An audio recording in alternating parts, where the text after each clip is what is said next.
Setelah meminta bantuan temannya, Nian kembali bekerja. Tapi ada yang berbeda, kali ini aura yang dipancarkan Nian terlihat seperti sedang bahagia. Dan temannya yang bernama Sen melihat itu.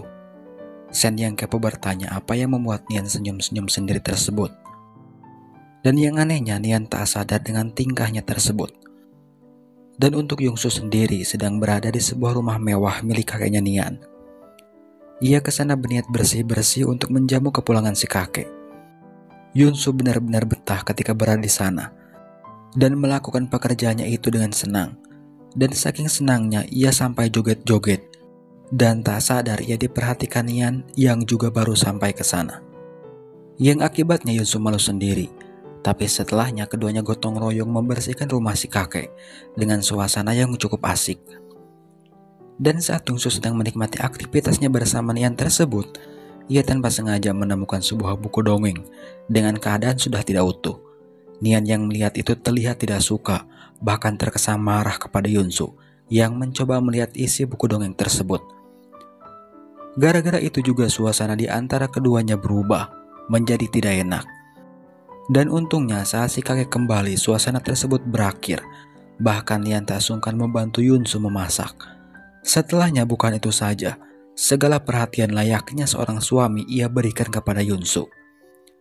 Tapi suasana tersebut diganggu oleh kakeknya. Seolah mengerti kakeknya meminta pasutri baru tersebut untuk menginap di sana, yang tak mungkin keduanya tolak.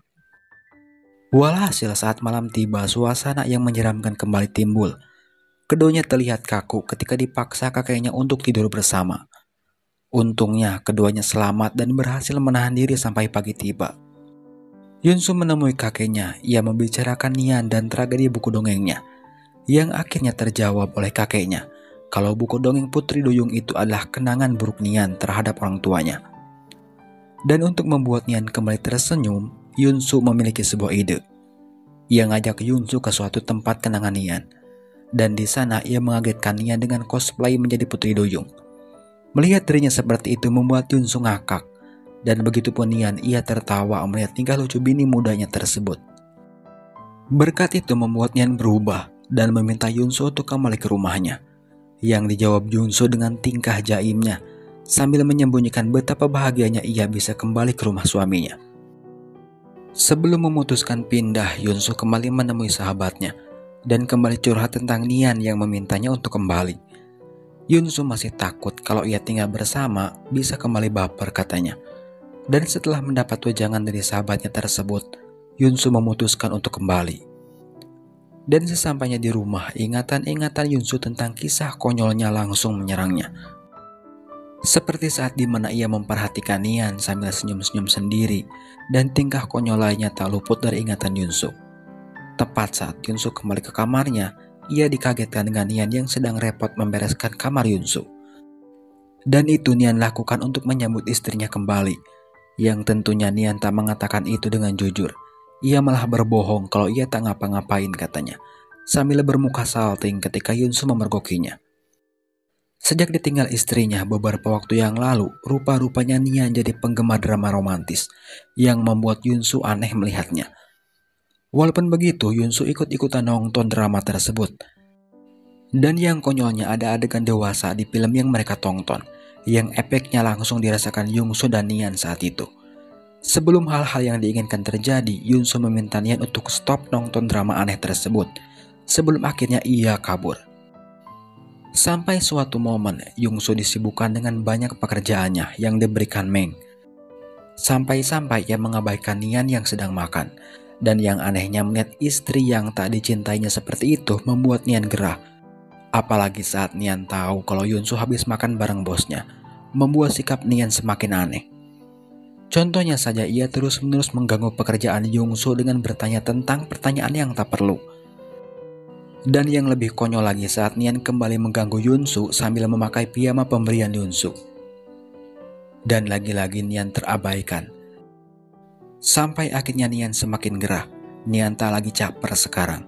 Ia langsung bertanya kalau Yunsu perlu bantuannya. Nian siap membantu katanya. Jelas mendengar itu membuat Yunsu aneh. Tak ada angin, tak ada hujan, tiba-tiba saja Nian bersikap seperti itu. Yang dijawab Nian dengan senyum manisnya, tak perlu katanya. Dan gara-gara terabaikan itu juga keesokan harinya ia langsung melabrak temannya. Ia meminta untuk memberikan Yunsu pekerjaan ringan. Dan setelah Meng bertanya alasan Nian meminta itu membuat Meng cukup terkejut. Bagaimana tidak, Nian beralasan supaya Yunsu ada waktu untuknya. Mendengar itu membuat Meng semangat membuat sahabat karibnya naik darah. Ia sengaja membuat Nian panas dengan menyenggol status Nian dan Yunsu yang hanya pasutri kontrak. Di saat perdebatan itu Meng dihubungi Yunsu yang berniat ke ruangannya untuk memberikan pekerjaannya yang sudah beres. Walhasil membuat Nian pontang-panting mencari tempat untuk bersembunyi. Sampai akhirnya ia bersembunyi di bawah meja. Dan lagi-lagi keisengan Meng berlanjut. Ia sengaja bertanya tentang pekerjaan yang diberikannya kepada Yunsu. Dan bertanya tentang hidup yang paling membuat Yunsu bahagia. Dan jawabannya sukses membuat Nian gondok. Mungkin Nian berharap kalau ialah yang membuat Yunsu bahagia. Tapi kenyataannya Yunsu menjawab kalau pekerjaanlah yang membuat Yunsu bahagia, bukan suaminya. Dan sejak saat itu Nian benar-benar berubah. Ia mulai kembali PDKT kepada Yunsu. Itu dibuktikan setelahnya ia tak keberatan saat Yunsu memintanya untuk menemani belanja untuk keperluan keduanya. Dan yang lebih mengagetkan lagi saat ibu-ibu di sana mempertanyakan status keduanya. Nian dengan tersenyum mengakui bahwa Yunsu adalah istrinya. Yang artinya mengakui Yunsu sebagai istrinya merupakan kebahagiaan yang luar biasa bagi Nian sekarang. Baru saja Yunsu dibuat senang dengan kedekatannya kembali dengan istrinya, keesokan harinya ia malah kembali dibuat jengkel. Dan siapa lagi kalau bukan perbuatan sahabatnya. Itu berawal saat Yunsu dan Meng saling bercerita di kantornya sampai larut malam. Nian yang khawatir mencoba menghubungi Yunsu, tapi tak diangkat. Yang akhirnya ia mencoba menghubungi Meng, tapi di-reject. Dan di saat yang sama, Yunsu mengetahui kalau Meng dan suaminya saling kenal. Sampai akhirnya Yunsu benar-benar tahu semuanya termasuk tentang pekerjaannya yang berkaitan dengan Nian. Yunsu tahu itu dari kejujuran Meng yang bercerita tentang Nian. Meng juga meminta menghargai usaha Nian sahabatnya. Dan yang membuat Yunsu lega karena Meng benar-benar membutuhkan pekerjaan seperti Yunsu. Dan rupa-rupanya Nian menyusul ke sana. Dan Nian benar-benar dibuat dongkol oleh Meng. Bagaimana tidak, ia melihat istrinya benar-benar diperhatikan pria lain. Yang saat itu juga Nian menghampiri keduanya, melarang Meng dekat-dekat dengan istrinya, sambil memperhatikan istrinya seperti istri yang Nian sayangi. Niat jahil Meng rupanya tak sampai di situ. Ia mengaku kalau sebelumnya ia dan Yunsu berencana makan berdua. Nian yang mendengar itu tak terima, dan ia memutuskan untuk ikut. Ia benar-benar menjaga Yunsu dari gombalan maut Meng. Dan setelah Meng dan Nian ditinggal berdua, barulah keduanya cekcok. Nian tak terima dengan usaha Meng yang terus-menerus mendekati istrinya, yang direspon sahabatnya masa bodoh. Ia punya alasan kuat karena Yunsu dan Nian hanya pasutri kontrak katanya. Sampai suatu ketika Nian mendapatkan kabar kalau istrinya mendapatkan musibah di kantornya. Dan sesampainya di rumah sakit, lagi-lagi Nian kembali dongkol saat melihat Meng juga berada di sana. Tambah kesel lagi saat ia kalah cepat memberikan perhatian kepada Yunsu. Walhasil Yunsu menjadi rebutan Meng dan Nian saat itu. Setelahnya Meng berulah kembali. Itu terjadi saat Yunsu dan Nian pulang dari rumah sakit. Meng terus-menerus bercanda ria dengan Yunsu. Sedangkan Nian sebagai suaminya sibuk memasukkan kursi roda ke bagasi. Persis seperti supir dan tuanya yang sedang pacaran. Jelas melihat itu membuat Nian kembali panas. Ia langsung mengusir sahabat usilnya tersebut. Sesampainya di rumah barulah perhatian-perhatian Nian diperlihatkan. Ia benar-benar memperlakukan Yunsu layaknya seorang istri sesungguhnya. Contohnya saja Yunsu dengan perhatian mengganti perban istrinya. Bukan itu saja, Nian juga mempersiapkan segalanya saat istrinya merengek minta mandi. Yang tentunya Yunsu mandi sendiri. Dan di saat itu juga diperlihatkan kekhawatiran seorang Nian. Ia tak bisa diam saat Yunsu di kamar mandi. Ia takut sesuatu terjadi padanya. Dan benar saja Nian dikagetkan dengan teriakan Yunsu. Dengan panik Nian ke sana dan melihat istrinya sudah duduk di lantai dengan tampang kesakitan. Melihat itu mode on suami idaman Nian aktif. Sejak Yunsu sakit, Nian mendadak menjadi suami super siaga. Ia rela tidak ngantor demi Yunsu. Seharian pula Yunsu diperhatikan dan diratukan Nian. Berbeda dengan Nian, Yunsu sendiri sibuk bekerja. Ia tak bisa lepas dari laptopnya. Melihat Yunsu yang terus-menerus bekerja membuat Nian kembali kesal. Tambah panas lagi ketika Nian baru mengetahui dari pengakuan Yunsu kalau istrinya jadi asisten pribadi Meng. Akibat ulah sahabatnya yang terus mepet-mepet istrinya tersebut membuat Nian kepikiran. Dan gara-gara pikiran anehnya tersebut, masakan yang ia masak spesial untuk istrinya jadi gosong karena ia sibuk melamun daripada fokus memasak. Melihat tingkah suaminya yang semakin hari semakin aneh membuat istrinya terhibur. Tak terhitung berapa kali ia tersenyum memandangi masakan suaminya yang super gosong. Setelah nyanyian terus-menerus gencar menyerang Yunsu dengan segala perhatiannya. Seperti yang saat ini dilakukannya, Nian membantu Yunsu menyelesaikan pekerjaannya. Perlu diketahui kalau Yunsu menjadi tangan kanan pengacara Meng. Dan sekarang ia dipercaya memegang kasus perceraian yang memperebutkan harta Gonogini. Dan pekerjaan tersebut susahnya minta ampun bagi Yunsu. Tapi nyatanya bagi Nian suaminya, hal itu masalah sepele. Dan dalam kurun waktu tidak sampai sehari, pekerjaan Yunsu yang dikerjakan Nian selesai. Tinggal Yunsu melapor pekerjaannya tersebut kepada Meng selaku bosnya. Dan setelahnya Yunsu mendapat kabar tentang kasus yang dikerjakannya sukses besar. Dan atas pencapaiannya tersebut, Meng berniat merayakannya. Semua pegawai dan tentunya Yunsu sendiri diundang ke acara perayaan tersebut. Tapi pada kenyataannya ada tamu tak diundang yang berniat ikut nimbrung, yaitu Nian, yang sepertinya tak rela melihat istrinya bertemu dengan Meng. Melihat suaminya terus-menerus ngintilin membuat Yunsu bingung. Ia bingung harus memperkenalkan Nian siapanya Yunsu katanya. Dan terbesitlah Yunsu memperkenalkan Nian sebagai sepupunya. Di saat perkenalan tersebut lagi-lagi Nian kalah cepat dari Meng.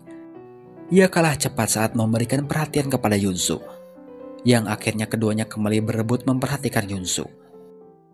Dan sepertinya Meng terkena karma setelah beberapa kali ngerjain Nian. Sekarang ia benar-benar menyukai Yunsu. Bukan itu saja, Meng juga berniat merebut Yunsu. Itu ia katakan sendiri saat Nian dan Meng berbicara berdua.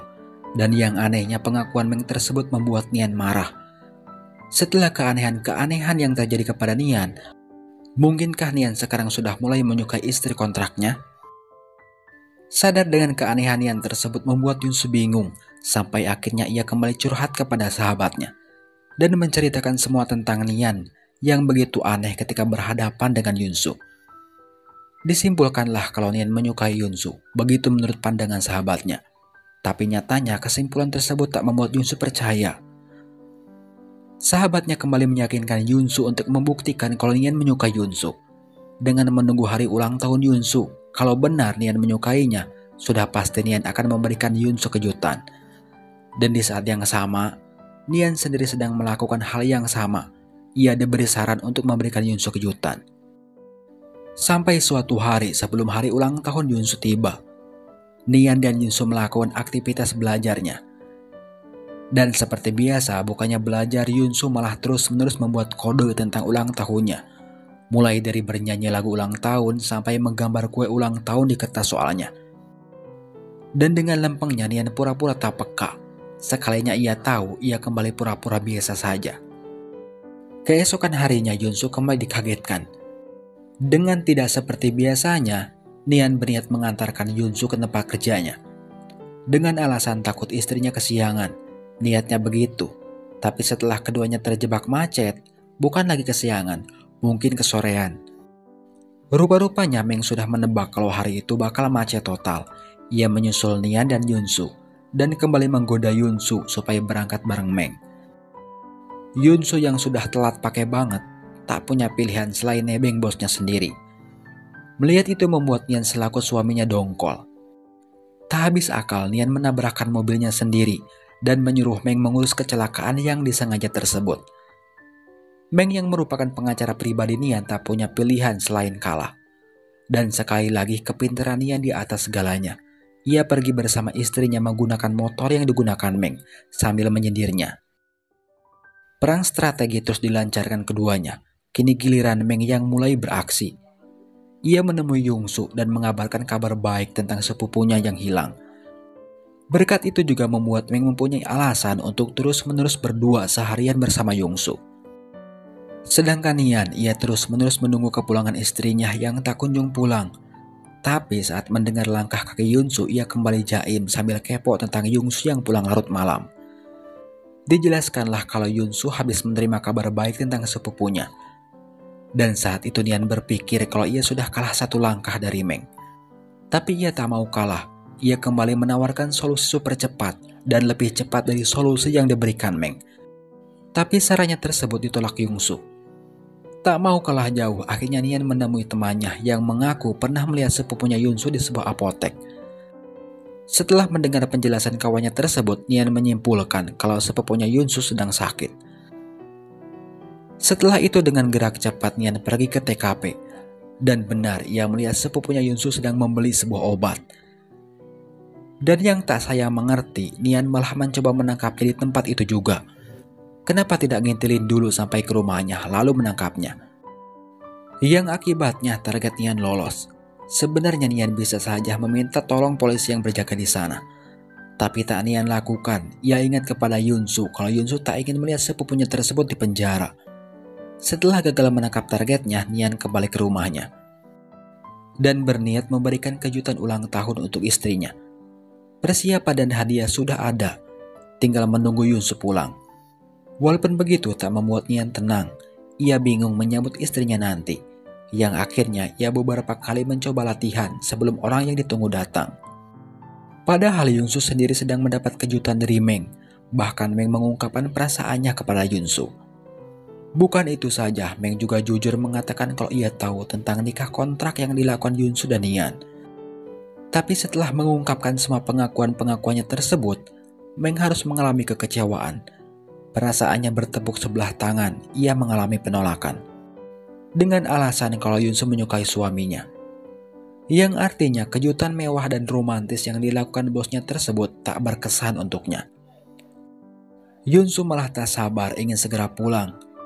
Dan ingin membuktikan prediksi sahabatnya kalau suaminya benar-benar menyukainya. Tapi ternyata sesampainya di lobi apartemennya, Meng kembali menghampiri Yunsu. Dengan tujuan memberikan handphone Yunsu yang ketinggalan. Tapi ternyata keduanya diketahui Nian dan beranggapan lain.